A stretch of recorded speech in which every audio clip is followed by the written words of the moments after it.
Araw-araw hindi may alis sa isipan ng dalagang si Jessica kung paano niya makamit ang pangarap sa buhay, lalo na ang makapagtapos ng pag-aaral.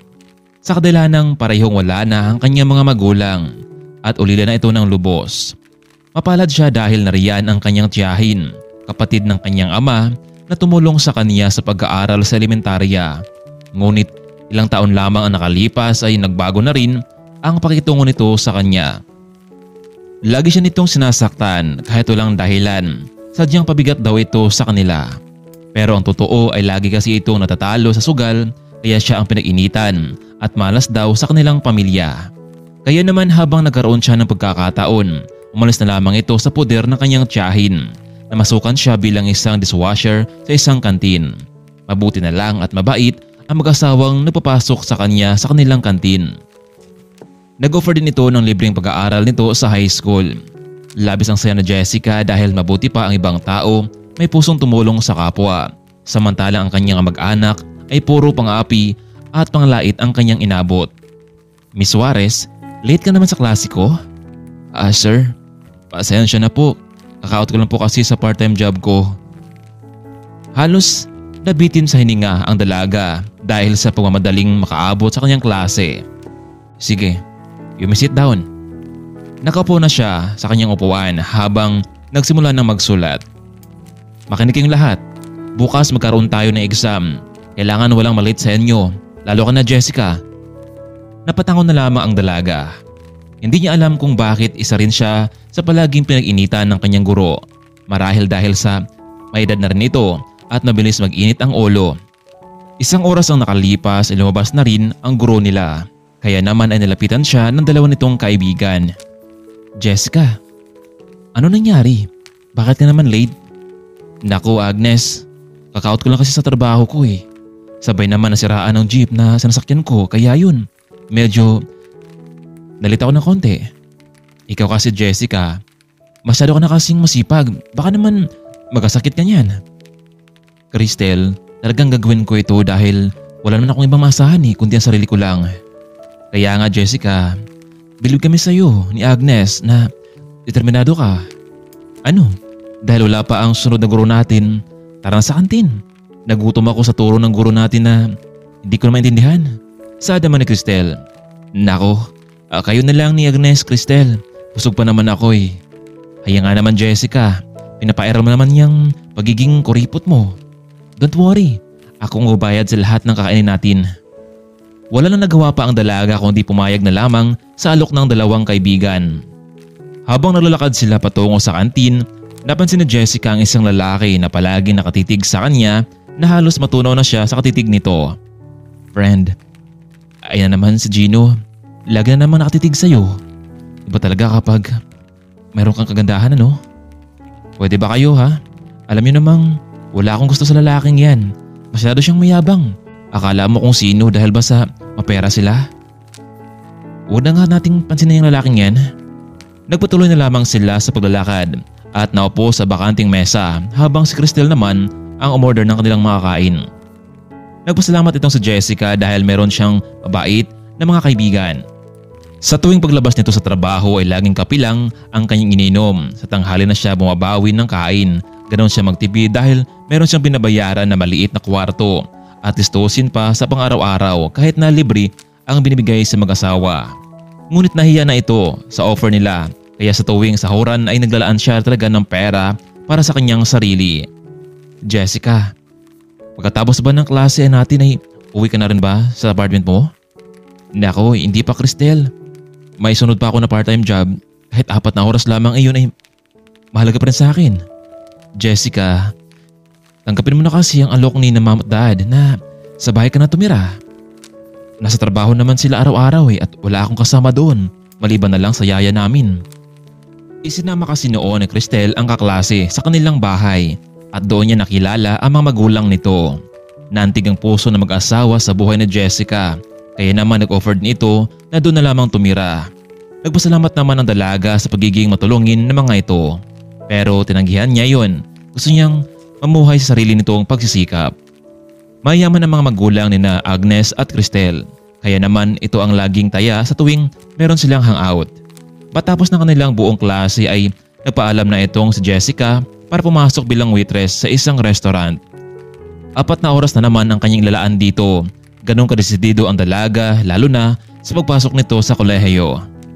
Basta Jessica, huwag mong kalimutan. Bukas may exam tayo. Pero kung sa bagay marami ka namang stock knowledge dyan sa utak mo at sigurado akong masagot mong lahat ng katanungan sa exam natin. Nako, hindi naman sa ganun mga friend. Naalala ko lamang ang mga turo nila. Kaya nga sana ganun din kami katalino katulad mo. Nako Agnes, Cristel, ang mahalaga ay makapasa tayo sa buong taon.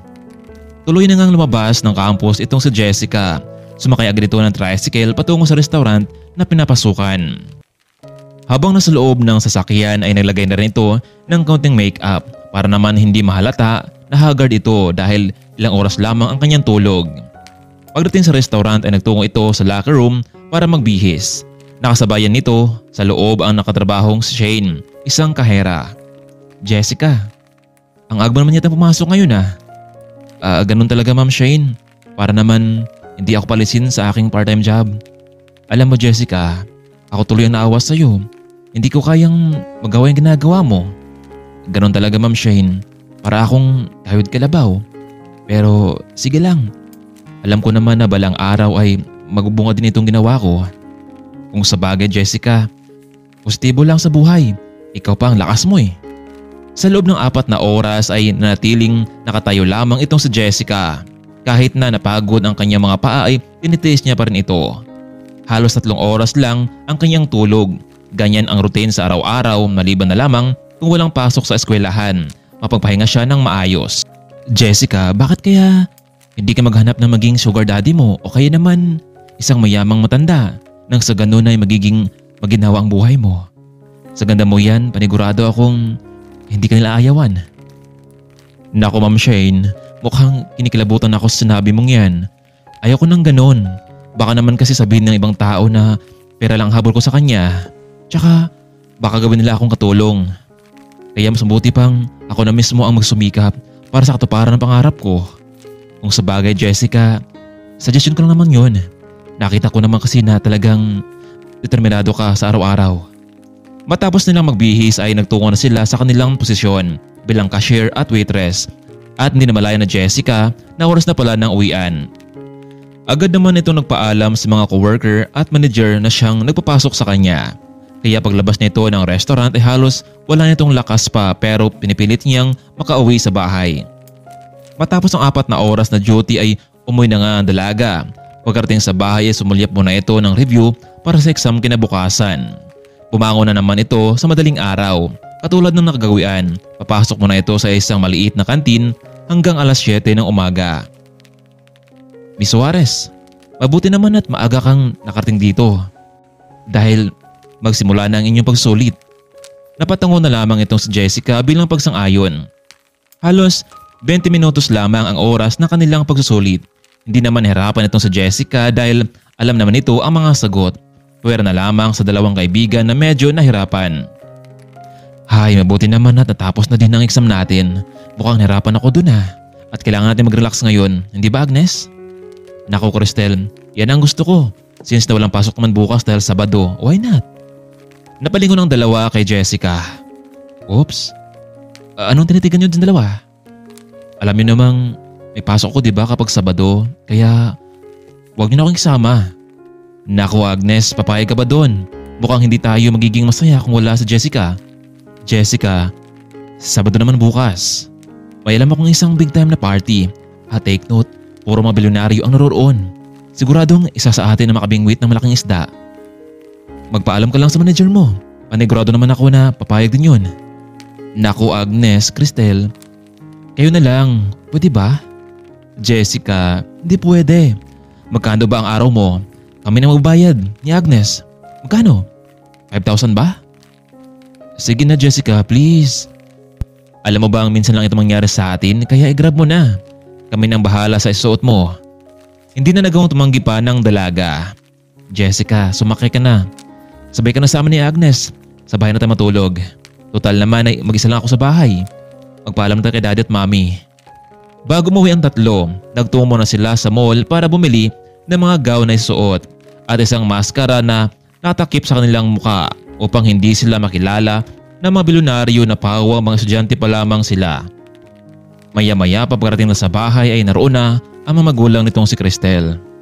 "O iha, anong meron? Mukhang plano niya mag-hangout ngayon ha. Isasama niyo ba si Jessica? Remember? Bata pa kayo ha?" "Ma'am, 19 na po ako ngayon. Tsaka yung dalawa 18 na.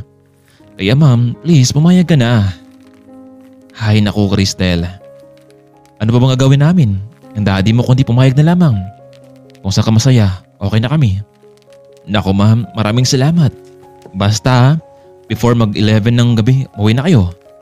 Talagang walang hilig ito sa Jessica sa mga hangout, pero dahil sa paanyaya ng mga kaibigan, kaya tuloy masusuot niya ang isang magandang gown sa unang pagkakataon.